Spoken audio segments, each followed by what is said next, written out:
The crystal champagne glasses clinked around me as I stood in my family's grand ballroom, my hand tightly gripping Daniel's.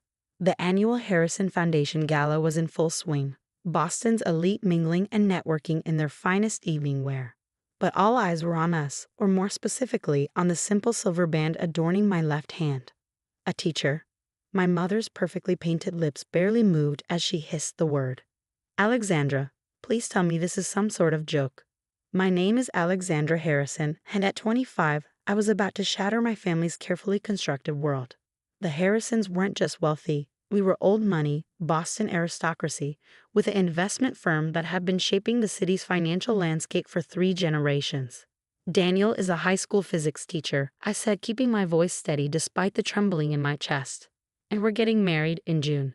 My father's face darkened as he looked Daniel up and down, taking in his rented tuxedo and modest watch. To Charles Harrison Iley, these weren't just fashion choices. They were damning evidence of what he considered a fatal flaw, being poor. Outside. Now, my father's command cut through the ambient chatter of the gala.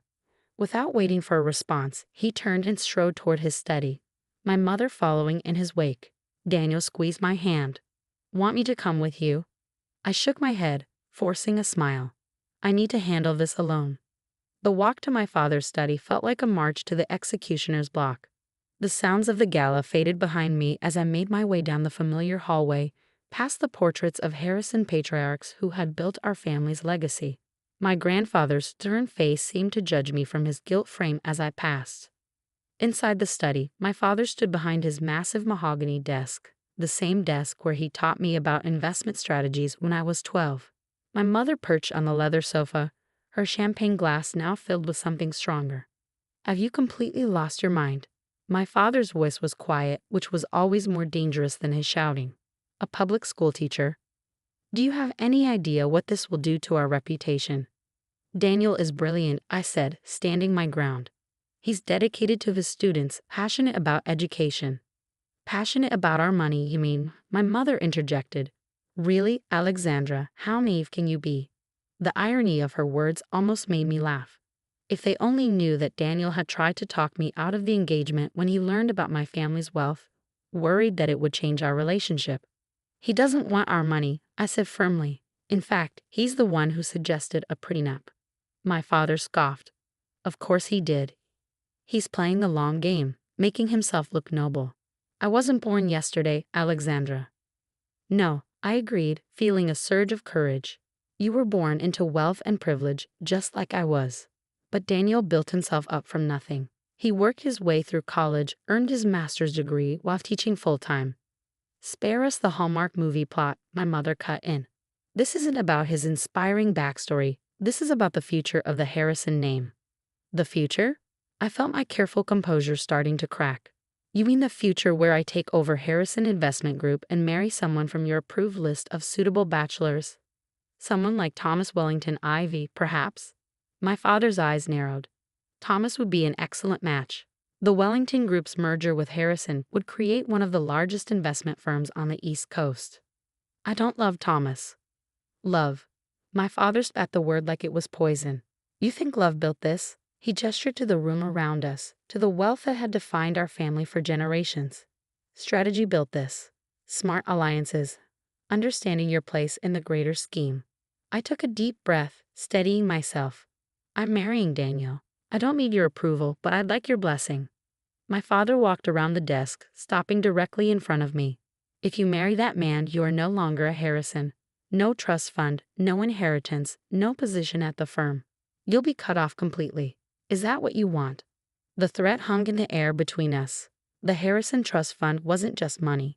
It was security, opportunity, power. Walking away from it meant starting from nothing. I lifted my chin, meeting his gaze.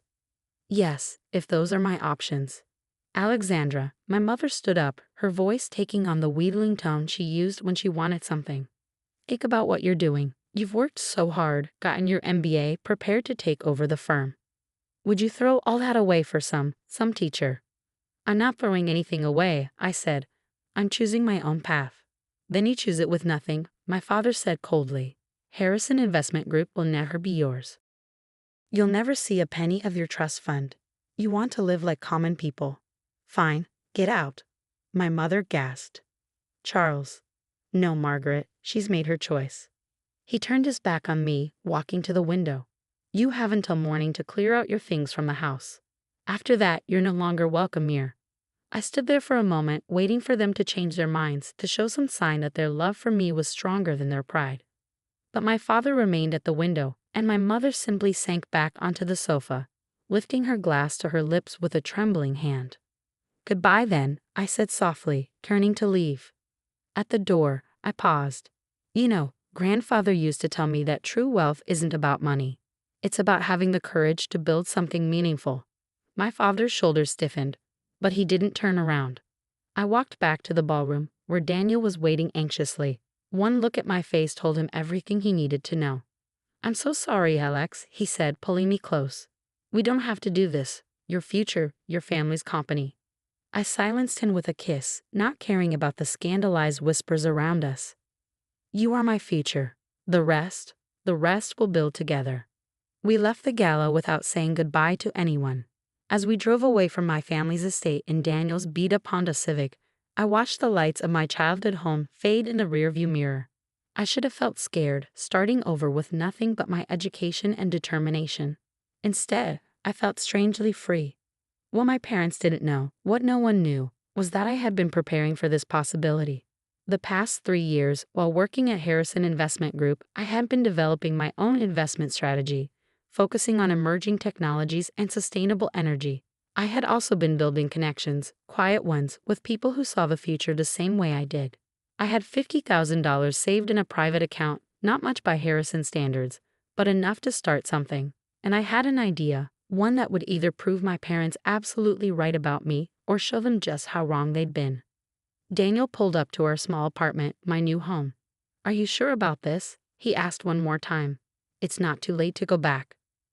I looked at him, this brilliant, kind man who taught physics to inner-city kids because he believed education could change lives.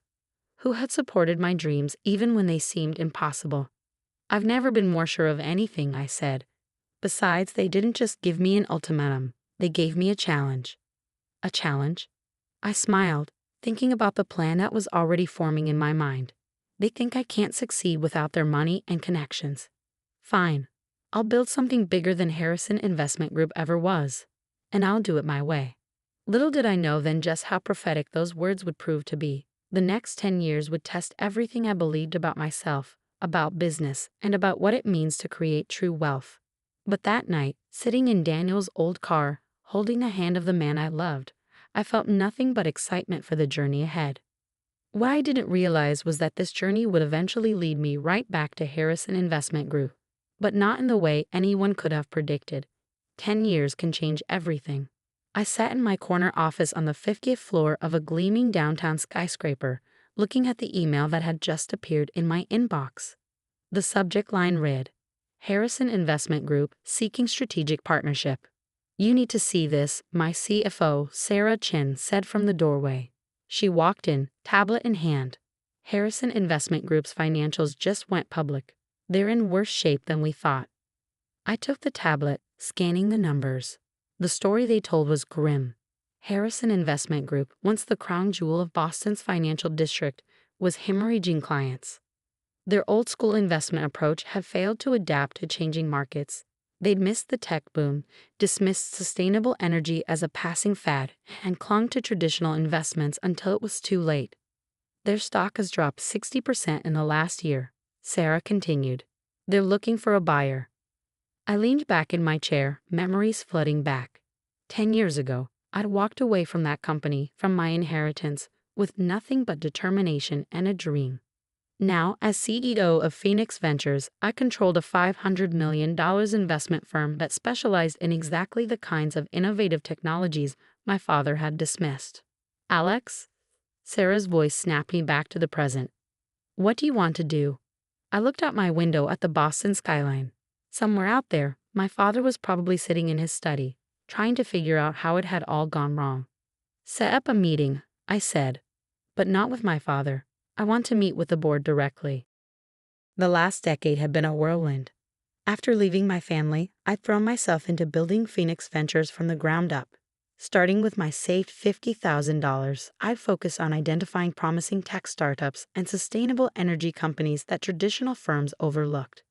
Daniel had supported me every step of the way, taking extra tutoring jobs to help with our living expenses while I got the company off the ground. We lived in a tiny apartment, saved every penny, and slowly built our dream. My first big break came 2 years in, when one of our early investments, a small solar technology company, was bought by a major energy corporation. The return was substantial enough to attract serious investors, and from there, Phoenix Ventures grew exponentially. We had our struggles, of course. The first few years were lean, and there were nights I lay awake wondering if I'd made a terrible mistake. But with each success, each correct market prediction, our reputation grew. I never used the Harrison name to open doors. As far as the business world was concerned, I was just Alexandra Chen, having taken Daniel's last name when we married. My success was my own, built without my family's connections or influence. Now, a decade later, Phoenix Ventures was known for its forward-thinking investment strategy and impressive returns. We had offices in 3 cities, a team of brilliant analysts, and a portfolio that read like a who's who of emerging technologies. And my father's company wanted to talk about a strategic partnership. The meeting was set for the following week. I arrived early, walking into the Harrison Investment Group's boardroom for the first time in 10 years. The portraits of past CEOs still hung on the walls, my grandfather, my father, and the empty space where my portrait should have been. The board members filed in, many of them the same men who had attended that fateful gala a decade ago. They didn't recognize me at first. Why would they? The Alexandra Harrison they remembered was a young heiress in designer dresses. The woman before them now was a successful CEO in a power suit, known for her shrewd business acumen. My father entered last, stopping short when he saw me. He had aged considerably, his hair now completely gray, new lines etched deeply around his mouth. For a moment, I saw something flicker in his eyes. Recognition, shock, perhaps even pride. But it was quickly replaced by his usual mask of control. "What is this?" he demanded, looking at the board chairman. "Mr. Harrison," the chairman said carefully, "this is Alexandra Chen, CEO of Phoenix Ventures. They're interested in discussing acquisition terms." Acquisition. My father's face reddened. "You mean takeover? And you didn't think to inform me who would be attending this meeting?" "I asked them not to," I said, keeping my voice professional. I wanted the board to hear our proposal without preconceptions. Sarah began presenting our offer, a fair but firm valuation of Harrison Investment Group, with terms that would protect the employees while transitioning the company into the modern era. As she spoke, I watched my father's face. I could see him struggling to reconcile the daughter he'd dismissed with the businesswoman before him. The numbers Sarah was presenting were impossible to argue with. Phoenix Ventures had the capital, the strategy, and the vision to save his company. When Sarah finished, there was a long silence. Finally, my father spoke, his voice rough. "May I have a moment alone with Ms. Chen?" The board members filed out, leaving us alone in the room where I'd spent countless hours learning about business at my father's knee. "You did all this to prove me wrong?" he asked quietly. I shook my head. "No, Dad. I did this to prove myself right. Everything you taught me about business, about identifying opportunities, about building something lasting, I took those lessons and applied them to the future, not the past." He walked to the window, looking out at the city skyline. "Your grandfather, he would have understood what you've built. He was an innovator too in his time." He turned back to me. I was the one who forgot that innovation is part of our legacy. "It's not too late," I said. "Phoenix Ventures doesn't want to dismantle Harrison Investment Group. We want to help it evolve, to honor its history while embracing the future." "And Daniel?" he asked. "Is he still teaching physics?" I said, allowing myself a small smile. "Still changing lives. We have 2 kids now, your grandchildren, but you've never met them. Emma's 7, Michael's 5. Something broke in my father's expression. "Alexandra, I know," I said softly. "Me too." The acquisition went through smoothly. The board voted unanimously to accept our offer, recognizing that Phoenix Ventures represented their best chance at survival. My father, to everyone's surprise, supported the decision. In the end, we didn't just save Harrison Investment Group. We transformed it.